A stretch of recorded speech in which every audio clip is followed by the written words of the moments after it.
Bonjour tout le monde, ici Roger Chabot et bienvenue au premier épisode de D-Day Dodgers du Canada. Dans cette nouvelle série, nous allons revivre les faits d'armes extraordinaires des Canadiens qui ont participé à Opération Husky et la campagne d'Italie de 1943 jusqu'à 1945. En 1944, une certaine Lady Astor a surnommé les combattants d'Italie comme étant des D-Day Dodgers. Nous allons vous démontrer à travers notre série que les Canadiens qui ont combattu et péri en Sicile et en Italie n'étaient pas des fuyards, mais bien de formidables guerriers. Pour débuter la série ce matin, nous sommes au Musée canadien de la guerre, où nous allons rencontrer un expert historien qui va nous raconter les événements précurseurs qui menèrent le Canada à participer à la plus grande opération amphibie que le monde ait jamais connue, au matin du 10 juillet 1943. Suivez-moi!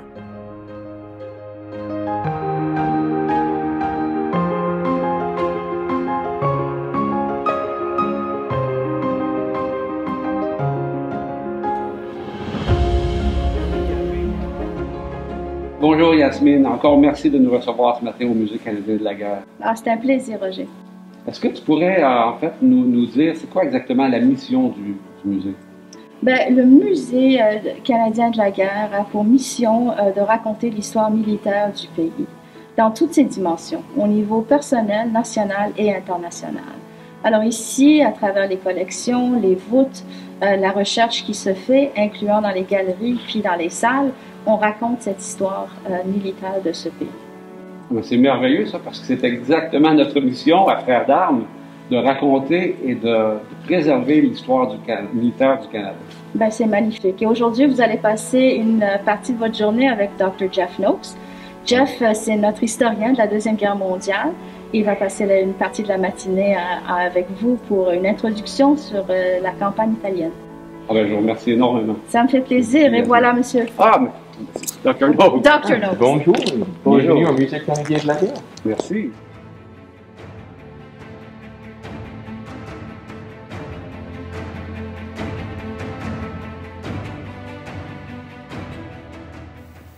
Au début de 1939, l'Allemagne envahit la Pologne et en réponse, la France et l'Angleterre déclarent la guerre à l'Allemagne le 3 septembre 1939. Une semaine plus tard, le 10 septembre, après un débat au Parlement, le Canada déclare aussi la guerre à l'Allemagne. Contrairement à 1914, lorsque l'Angleterre déclara la guerre à l'Allemagne, entraînant ainsi automatiquement le Canada. En 1939, il y eut une déclaration de guerre distincte du Canada. À cette époque, les forces permanentes étaient très minimes. Elles ne comptaient pas plus de 10 000 membres au sein de l'armée, la marine et l'aviation royale canadienne. Bien entendu, des réservistes se sont entraînés pendant la période d'entre les deux guerres, mais le budget de la défense était insuffisant, ce qui forçait le Canada à se mobiliser à partir d'une petite force de temps de paix pour créer une force militaire de près de 1,1 million de membres, ce qui fut impressionnant. Considérant le fait que la population du Canada à l'époque était d'à peine 12 millions, près de 10 % de la population canadienne aura porté l'uniforme à un moment ou l'autre durant la guerre. C'est tout un exploit pour un petit pays comme le Canada qui, au départ, en 1939, disposait d'une petite force armée. La première division canadienne partit outre-mer en décembre 1939. Les Canadiens prennent la mer à partir d'Halifax et arrivent en Angleterre à la fin de la même année. Par la suite, la première division est renforcée par d'autres unités canadiennes et lorsque l'Allemagne s'empare de toute l'Europe de l'Ouest, les forces canadiennes en sol anglais sont augmentées. La marine royale canadienne envoie plus de navires dans les eaux européennes. L'aviation envoie son escadron de chasseurs moderne qui participera à la bataille d'Angleterre et les Canadiens forment une grande partie de la garnison chargée de la protection de la Grande-Bretagne contre la possibilité d'une invasion allemande en 1941. La première fois que les Canadiens sont impliqués dans des combats à grande échelle est en décembre 1941 à Hong Kong. Mais la première fois qu'ils combattent en théâtre européen sera le 19 août 1942 à Dieppe. Les Canadiens formaient la majorité des troupes du débarquement sur les plages de Dieppe. Ils eurent le plus grand nombre de victimes de la guerre en un seul jour. Il y eut plus de 900 morts, environ 2400 blessés et près de 2000 Canadiens y seront capturés. C'est donc plus de 60% de pertes, tués, blessés et capturés. Cela aura un impact sur le moral des troupes ainsi que sur la population civile au Canada. D'autres questionnements, l'armée canadienne est déployée outre-mer en partie depuis la fin de 1939 et n'a pas encore été utilisée lors d'opérations militaires de grande envergure. Ce qui provoque de gros questionnements, tant politiques que publics, à savoir combien de temps cela prendra avant que notre armée soit envoyée au combat. Mais c'est aussi dans les préoccupations des soldats eux-mêmes. Ils ont joint parce qu'ils voulaient servir. Et bien que protéger et défendre l'Angleterre contre la possibilité d'une invasion est une tâche importante, cela comporte beaucoup moins de risques de se produire qu'en 1940 et 1941. En somme, les soldats expriment le désir de participer à l'action et essentiellement, ils se demandent quand le pourront-ils.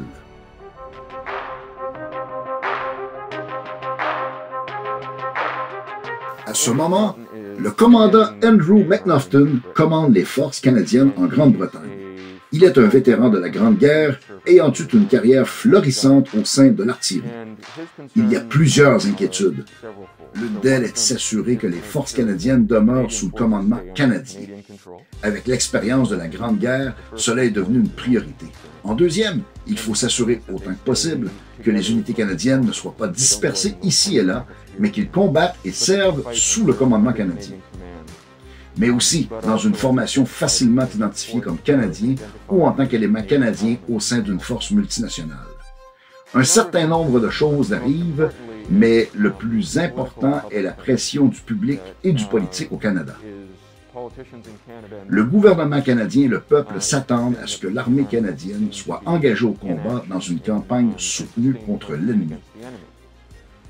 Surtout dû au fait que les nouvelles rapportent qu'il y a des combats en Afrique du Nord contre les forces italiennes et allemandes. Alors il y a des attentes à ce que le Canada joue un rôle dans les prochaines campagnes et participe. On s'attend à ce que la prochaine campagne qui s'en suivra dans cette région implique les Canadiens. La conférence de Casablanca a lieu au début de 1943. C'est une conférence d'envergure auquel assistent le président Roosevelt et le premier ministre Churchill. La grande décision est de savoir où se produira la prochaine offensive contre l'Allemagne. Parce qu'à ce moment, les combats en Afrique du Nord tirent à leur fin et la question se pose, où aller après cela? Plusieurs options sont étudiées et ultimement le choix se tourne sur l'invasion de la Sicile pour deux raisons. La première parce que c'est un objectif militaire d'envergure qui pourrait donner le coup de grâce à l'Italie et la deuxième parce que cela facilitera un support aérien approprié pour l'assaut à partir des installations en Afrique du Nord, d'autant plus que ce sera l'une des plus grandes opérations maritimes et amphibies de l'histoire. Il est impératif de contrôler les risques d'attaque ennemies sur les convois pendant que la force d'invasion navigue dans la Méditerranée, mais aussi après l'invasion.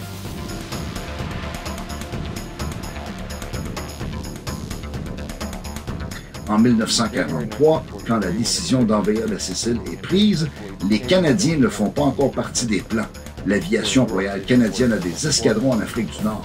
Mais l'idée que des éléments de l'armée canadienne fassent partie de l'assaut n'est pas encore là. La décision viendra basée sur les pressions dont nous avons parlé plus tôt. Donc ce sera la première division d'infanterie canadienne et la première brigade blindée du Canada qui seront choisis pour participer. Le commandant de la première division à ce moment-là est le major général Harry Salmon. Le plus gros défi est que l'invasion a été planifiée pour le début du mois de juillet, le 10 juillet plus précisément, et les Canadiens n'ont que très peu de temps pour les préparatifs. C'est beaucoup de travail. Bien sûr, ils sont bien entraînés, mais ils doivent suivre des formations additionnelles. La tâche de Salmon est de s'assurer que les Canadiens seront en mesure de s'intégrer parfaitement à la 8e armée, d'autant plus que les forces américaines participeront aussi à l'assaut. Le débarquement de la Sicile est une grande opération multinationale. Ce qui se produira est un de ces accidents de temps de guerre qui aura un impact significatif sur la suite des choses. Général Salmon et son état-major sont en route par avion vers une conférence de planification détaillée de l'invasion lorsque leur avion s'écrase au sud de l'Angleterre à la fin d'avril 1943, ce qui ajoute un fardeau additionnel aux préparatifs de déploiement pour l'invasion. Un remplaçant pour commander la première division d'infanterie canadienne sera nommé. Il s'agit du commandant de la 2e division, le major général Guy Simonds, qui assumera le commandement à 2 mois seulement de la date de l'invasion. Il a donc une tâche gigantesque devant lui. Cela constitue une complication majeure, je dois dire, que les Canadiens doivent surmonter avant l'invasion. C'est un déploiement très complexe. Les Canadiens doivent s'embarquer à bord de navires dans le nord du Royaume-Uni, en Écosse, naviguer vers le sud des côtes de l'Angleterre et ensuite vers la Méditerranée, puis enfin directement vers les plages du débarquement. C'est un très long et pénible voyage. Environ 20 000 hommes participent à cette force d'invasion. Ils se sont entraînés dans les procédures d'invasion. Ils savent qu'ils participeront à une invasion, mais la nouvelle entière leur sera dévoilée qu'au moment où ils seront en mer. À partir de ce moment, ils entreprendront des préparatifs additionnels, des entraînements de dernière minute, ainsi que tous les détails de procédure du débarquement. Bien entendu, ils feront partie d'une force de débarquement de grande envergure dont un nombre navigueront à partir du Royaume-Uni, d'autres navigueront à partir de ports alliés en Afrique du Nord. Après tout, ça doit être coordonné avec des forces aéroportées et le support aérien. C'est une opération très complexe. Une autre tragédie survient alors que le navire sur la Méditerranée, qui est toujours une zone contestée par la marine italienne et allemande, les Canadiens perdent 3 navires de transport coulés par des sous-marins allemands. C'est très néfaste de perdre des navires, du personnel et du matériel essentiel. Ce qui est perdu sont des matériaux de communication ainsi que des véhicules de transport. Soudainement, la division canadienne perd des radios et la plupart des camions pour le transport logistique pendant la campagne de Sicile. Colonel George Kitching, qui servira avec Simonds à partir de la Sicile jusqu'en Normandie, Simonds le congédiera une fois rendu en Normandie. Il a écrit ses mémoires, ça s'appelle « Le sang et les champs verts », quelque chose comme ça. Il y a une section qui écrit Kitching, qui raconte le voyage vers la Sicile. Ils font des exercices d'état-major et l'un d'entre eux demande « Qu'arrive-t-il si nous perdons des navires ?» Il pige des noms de navires dans un chapeau. D'après Kitching, et cela est écrit des dizaines d'années plus tard, le nom des 3 navires qui seront coulés sont pigés. Et ils disent « Nous pouvons perdre un navire de transport, mais essentiellement, d'après les écrits de Kitching, on lui dit que perdre 3 navires de transport serait impossible. Ça n'arrivera pas et c'est exactement ce qui arrivera. Ces 3 navires seront coulés dans l'espace de 2 jours. Je ne suis pas certain que cela soit exact à 100%, mais c'est comme ça que Kitching le raconte. Et nous pouvons le trouver dans ses mémoires. C'est un détail intéressant que les gens aiment mentionner de temps à autre. Dans ce cas-ci, ils planifièrent pour le pire et cela a eu un impact direct sur le déroulement de la campagne. Il faut réorganiser le transport motorisé. Quelle est la priorité pour le transport? Les rations et les munitions ne peuvent se transporter par elles-mêmes, mais les hommes le peuvent. Ils finiront aussi par utiliser des mules. C'est en partie à cause du manque de véhicules, mais aussi parce que plusieurs des routes en Sicile sont très étroites et montagneuses, semblables à des sentiers de randonnée. Ils utiliseront beaucoup de mules parce que cela s'avérera être le moyen le plus pratique pour transporter le personnel, le matériel et les munitions sur les sentiers de la Sicile.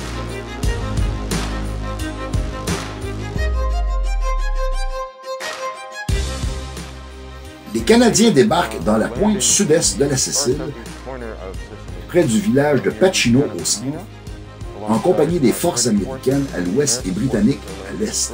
Le tout se déroule sur la côte au sud de la Sicile. Il y a un certain nombre de défis.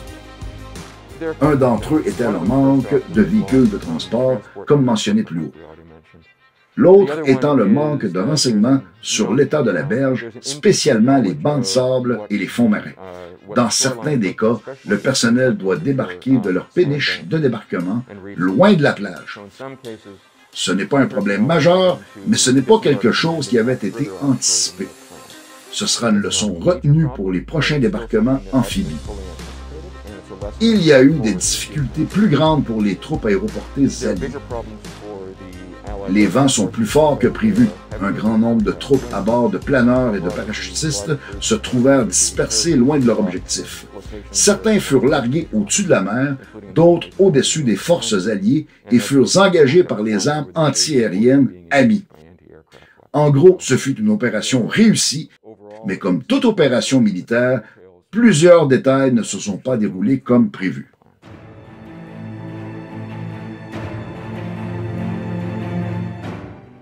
Quels autres défis rencontrèrent les Canadiens lorsqu'ils débarquèrent en Sicile? Un certain nombre de défis furent sans aucun doute le climat et le terrain de la Sicile. Ils débarquent dans les chaleurs de l'été sicilien très chaud, sec et poussiéreux.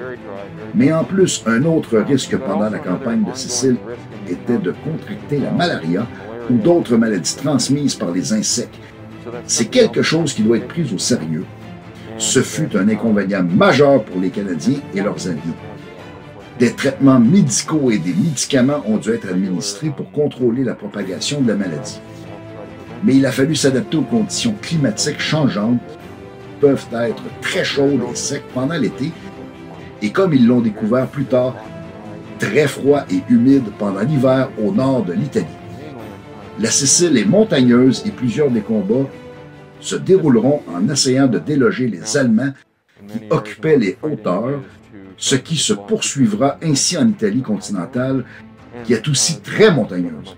C'est un terrain idéal pour les opérations défensives. Dr. Notes, comme note finale, comme vous le savez, le titre de notre série cette année est les D-Day Dodgers du Canada. Pouvez-vous nous raconter l'anecdote comment ce surnom est né? Oh, absolument! Le débarquement de Normandie eut lieu le 6 juin 1944. Une expression a commencé à circuler suggérant que les soldats alliés qui combattaient en Italie avaient réussi à éviter les combats en Normandie. Il y a deux facteurs à considérer. Le premier étant que la nouvelle de la libération de Rome arrive seulement le jour avant celui du jour J, et la nouvelle du jour J aura priorité sur ce qui se passe dans la campagne d'Italie. Les soldats en Italie, lorsqu'ils entendirent cela, bien entendu, personne ne veut être identifié comme s'ils ne faisaient pas leur part. Certains le prirent un peu comme un badge honorifique et ont commencé à s'identifier en tant que D-Day Dodgers. Une chanson commença à circuler sur l'air de Lady Marlene à propos des D-Day Dodgers et qui fut écrite en partie dans un esprit de camaraderie et d'identification. C'était aussi une façon de ridiculiser ceux qui les ont identifiés comme D-Day Dodgers. C'est un nom qui restera marqué pour identifier un grand nombre de ceux qui ont servi en Italie, et c'est une chanson qui deviendra associée fortement à l'héritage de la campagne d'Italie. Ce terme est aussi souvent associé à Lady Astor, qui l'utilisera pour dénigrer les soldats. Ah, les D-Day Dodgers en Italie. Donc pour eux, bien sûr, c'est une insulte, surtout après avoir connu le combat et constaté que leur contribution et leur rôle, après tout ce qu'ils ont souffert au combat, de se faire dire qu'ils évitaient le vrai combat. On comprend très bien qu'ils l'aient pris comme une provocation envers eux lorsqu'ils entendirent ce nom. Merci de nous avoir éclairés sur ce fait. Je pense que c'est très important que cela soit compris par tous ceux qui vont nous suivre. Vous êtes bienvenus. Ce fut un plaisir de vous avoir au musée de la guerre pour en discuter. Merci énormément de nous avoir expliqué ces faits historiques avant que notre équipe se déploie sur le terrain. En fait, notre prochain épisode va se dérouler en Sicile. Pour vous remercier de nous avoir accordé votre temps aujourd'hui, j'aimerais vous présenter notre nouveau coin Bravo au combat. Nous avons créé cette pièce pour remercier tous ceux qui nous supportent dans notre projet. Alors voici votre coin BIA. Vous faites maintenant partie de la famille.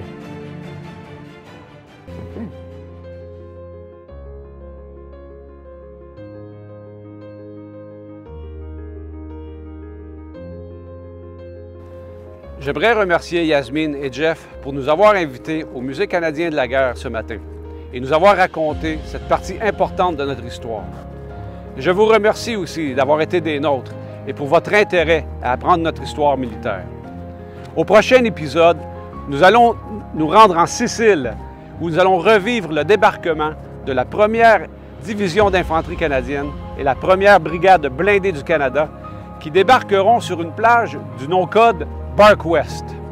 Alors restez des nôtres pour plus d'action. Ici Roger. Jusqu'au prochain épisode, Custos Memoria.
Beyond the pub, for where the day torches out in Italy.